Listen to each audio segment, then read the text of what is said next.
Chapter 20, Questions and Answers, Session 578, April 5th, 1971, 9:30 p.m., Monday. As instructed by Seth in the last session, I had compiled a list of questions for this chapter. It wasn't complete, but surprisingly, it already ran to 5 typed pages and some 52 items. I contributed a lot of them, but also consulted with Jane. The list includes some of the many interesting questions that Sue Watkins had asked. We had saved these along with those raised by ourselves and others in connection with various older sessions. All of the questions we thought had a timeless quality. I'm just going to skip to the questions now. Begin with your famous list of questions, Seth says humorously.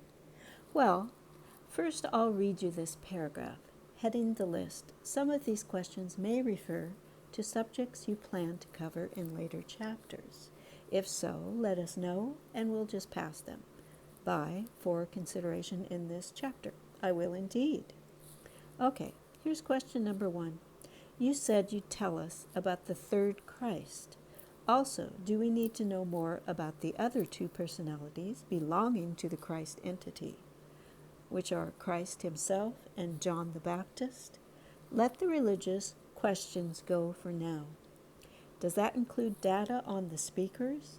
I planned to ask several questions about the speakers. No, just the questions about the world religions and those pertaining to the third Christ and allied subjects. All right. Question number 2. Was the statement given by Jane while speaking for you correct, that there have been millions of speakers? Or was this distorted? See the 568th session in chapter 17. It was not distorted. The speakers are gifted according to their own characters, some having far more abilities than others, but all playing roles in the communication of inner data. In your terms, therefore, some speakers would be much more accomplished than others. For example, there have been a far smaller number of truly prominent speakers than the number given. There have been less than 30 great speakers. Give us time here. Pause at 9:35. Jane's pace was quite slow. The Christ entity was one of them. The Buddha was another. These speakers are as active when they are non-physical as when they are physical. The Christ entity had many reincarnations before the emergence of the Christ personality as is known, as did the Buddha. The greatest speakers do not only translate and communicate inner data, but also go further, much further, into the inner realms of reality than others connected with your physical system. They add them to the basic inner data. The greatest speakers, the greatest speakers have not needed the intensive training necessary for most. Their unique combination of characteristics has made this unnecessary. Pause, one of many. At another level, Emerson was a speaker.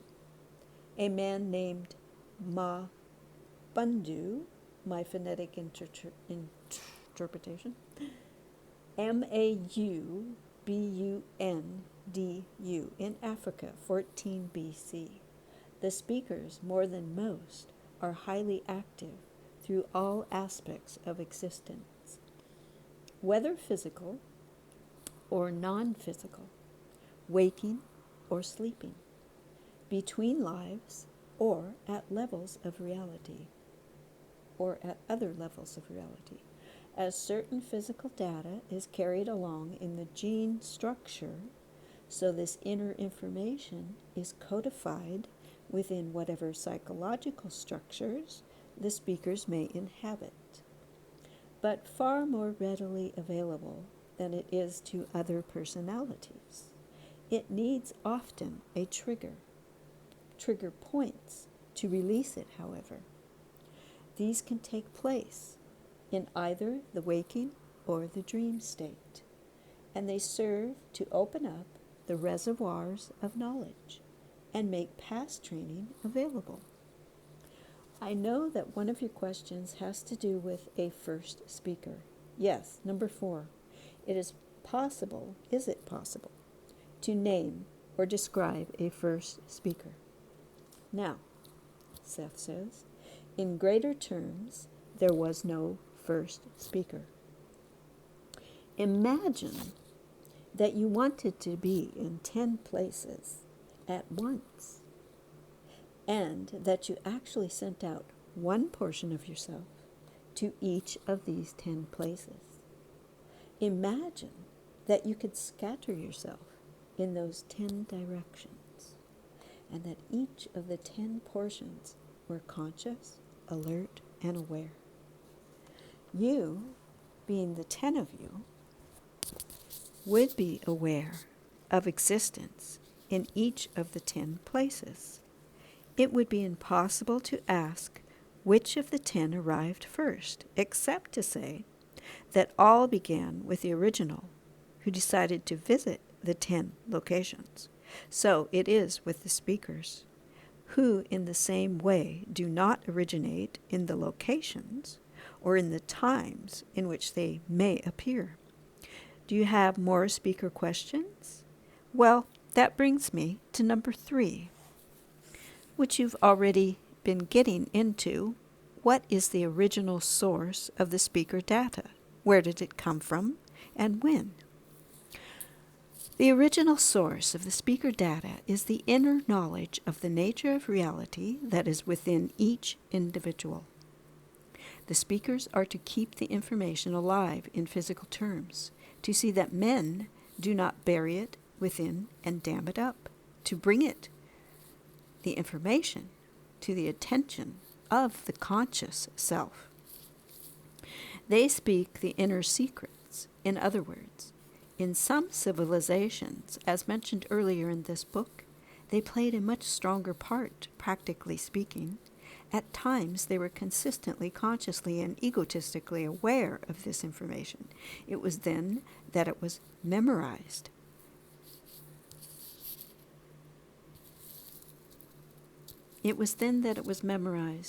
They realized it was always available at an unconscious level. They imprinted it, however, upon the physical brain through the use of memory.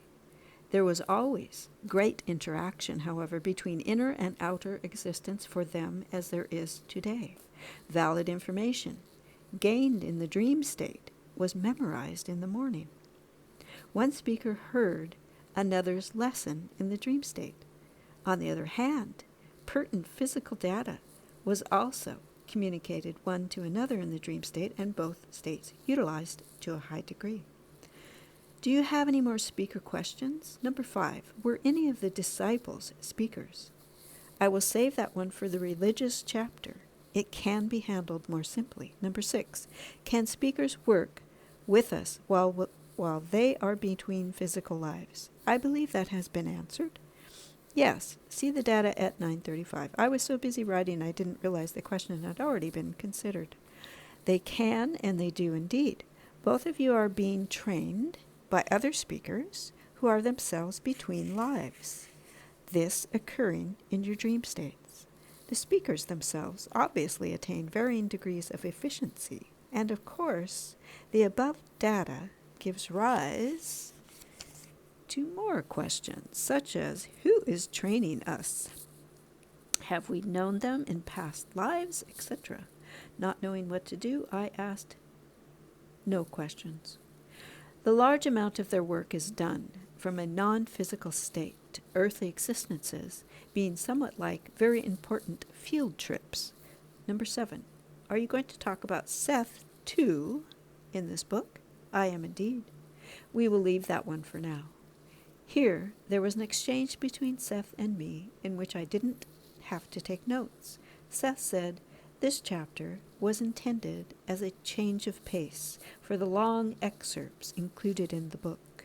It was also designed to make the reader think of his own questions. Then I suppose you'll want to handle question number 8 later too. Are you a medium for Ceph 2? Also later.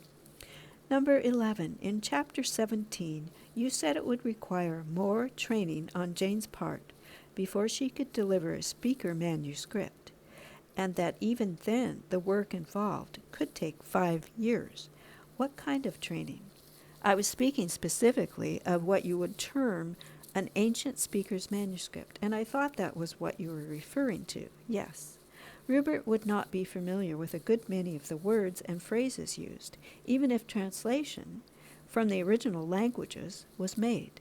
There is a difference, even in some basic concepts. To maintain any purity of translation, training in different kinds of inner perception would be necessary. Some of these languages dealt with pictures rather than words. In some, the symbols had multidimensional meanings. To deliver such information through Rupert, Jane, would be an immense task, but it is possible.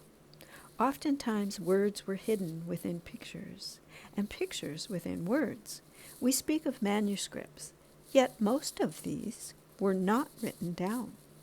Some were, but at much later dates, and portions exist underground and in caves in Australia, parts of Africa, and in one area of the Pyrenees. Now I suggest your break. So they took a break. Now, which of the 2 questions do you want me to answer first?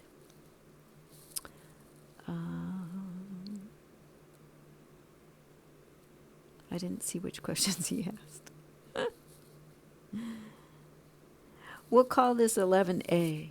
Wouldn't you say, then, that these sessions are speaker training for Jane and me, raised to a conscious level? They are indeed. The inner information must be consciously recognized. In your terms, by the time an individual is in his last physical life, all portions of the personality are then familiar with it at the time of death. The personality is not swept willy-nilly back to another earthly existence, as might be the case otherwise. The conscious, physically oriented portions of the self become acquainted with the inner information. To some extent, the reality of thought is consciously perceived as the innovator behind physical matter. Such an individual then can understand the nature of hallucinations at the point of death, and with full conscious awareness enter into the next plane of existence. The information made conscious is then passed on to others, where it can be physically recognized and applied. Now, as to the next question. Number 9, you told us that you were going to elaborate upon what you perceive when you are speaking through Jane to a room full of people. In that ESP class session, you mentioned going into a trance yourself and the effort required by you to pinpoint us in our time and space. I perceive people in a room in a far different manner than they perceive themselves. Their various past and future reincarnated personalities, but not their probable selves, are perceivable to me. I see. The reincarnated aspects, the various manifestations taken in that regard. In your terms, it would be as if you saw a series of quickly moving pictures, all representing various poses of one personality. I must remember in all communications with those in the room to limit my remarks and focus to the specific reincarnated present self. God, that must be hard to do. Whoa. I see this composite image myself. It is not registered by Rupert's eyes, Jane's eyes. Pause. which do not have the multidimensional depth perception necessary. I see the composite image clearly, whether or not I am looking through Rupert's eyes. I use his eyes because they narrow down the focus for me to the one present self, of which the individual is aware. Communicating with your system in such a manner demands great diligence and greater discrimination, according to the distance of the communicator from the physical system. I am not based within the physical system, for example. The discrimination comes to bear upon the precision needed to enter your reality at the precise time, the precise point in time and space, and upon which you are concentrated. Present and future experience of those in the room are available to me and as real as the present experience. Therefore, I must remember what they think has already happened or not yet occurred, for to me it is all one. These patterns of activity, however, are also constantly changing. I say, for example, that I am aware of their past and future actions and thoughts, and yet what I am aware of, actually, are ever-shifting and changing patterns, both in the future and in the past. Some of the events that I see connected very clearly with these persons in the future may not, in your physical system, occur. They exist as probabilities, as potentials, actualized in thoughts, but not turned into definite physical form yet. I told you that no events were predetermined. I would have to tune into a future date in your terms and probe it with all of its ramifications in order to ascertain which of the probable actions I saw in your earlier would be actualized in your later. To a large extent, the methods of communication may vary. A personality based within physical reality between lives, for example, would find entry in many ways easier. The information would be able to give, however, would also be limited because of his experience. I do have a memory of physical existence, however, and this automatically helps me in translating your mental data into physical form. I do perceive objects, for example, using Rupert Jane's mechanism is of great help here also. At times I see the room and the people as he, or rather his perceptive mechanisms do. In this case, I translate or read that data and use it as you might a computer's. Will that answer your question? Excellent. I am ready for the next. Are you going to tell us about some of the ways you contacted Jane before these sessions began? I mentioned some of that in an earlier chapter. Much of her training as Jane took place in the dream state. There were frequent out-of-body projections in which she attended classes taught initially by various speakers. The information gained was often brought to conscious layers through her poetry. There was concentrated training that allowed her to focus inward, an exterior environment that forced her to look inward for answers, and a strong religious structure in which initial growth could take place. That is enough. A long pause while I scan the next three questions, 12, 13, and 14. If this is the reincarnational material, let that go for now. It was. I skipped down to number 19. A question I almost hadn't bothered to write down. Do you have any interest in perceiving our daily lives when you're not speaking through Jane? Is this possible? I do not make it a practice to observe. We are connected, however, in our psychological gestalt, and so I am aware of any intense feelings on your part or strong reactions of any kind. This does not mean that I am necessarily aware of all events within your lives, or that I always break down the feelings I receive from you into specifics. I am generally aware, therefore, of your condition. If anything upsets Rupert, he automatically sends me messages about it. I am aware, within the limitations mentioned, of future events in your lives. I am much more concerned with your overall spiritual vitality than I am with what you had for breakfast. I think that will do for that one.